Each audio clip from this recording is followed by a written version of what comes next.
method? Oh, the methods I used to raise queens? Yeah.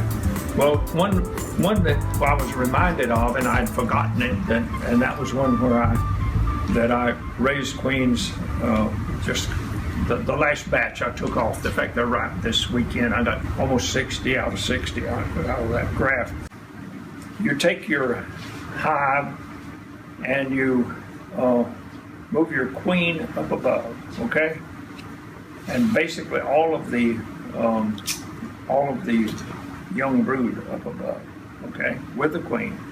This is a double colony. And down below, you have basically nothing. You have all those older bees running in and out, and I think that's sort of an objection. But it worked well anyway.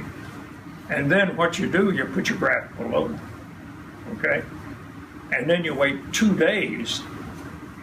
They'll get it started down there, and in 2 days you reverse those two colonies. In which you put your queen back below, and you put your graft above. And then, oh, wait a minute. This is what the first division I was talking about with the graft below. You put the queen above with a double screen. Okay. Double screen, okay?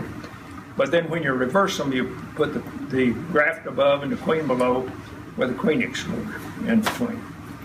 And you do that on the second day after you graft. If you do it longer, someone might say, well, if I do it 5 or 6 days, it'll be better. But you try that, you're very apt to lose your queen. And the reason is they forget about her down there. And then you throw it around, all them field bees coming in onto that queen that was theirs. I remember I lost some queens doing it. That's been 20 years ago, but doing that method. But I hadn't done it since then.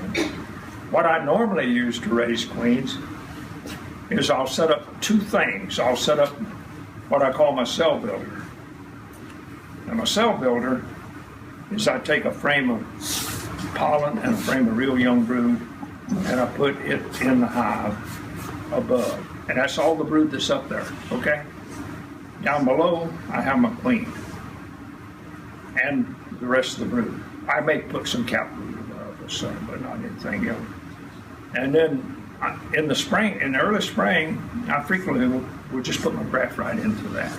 And that works real good. I don't get, maybe don't get 100%, but if I get 50 or more percent, that's good enough for me. So you have an But excluder in there? Excluder between them, yeah. But as the season goes on, I tend to get less and less take that way.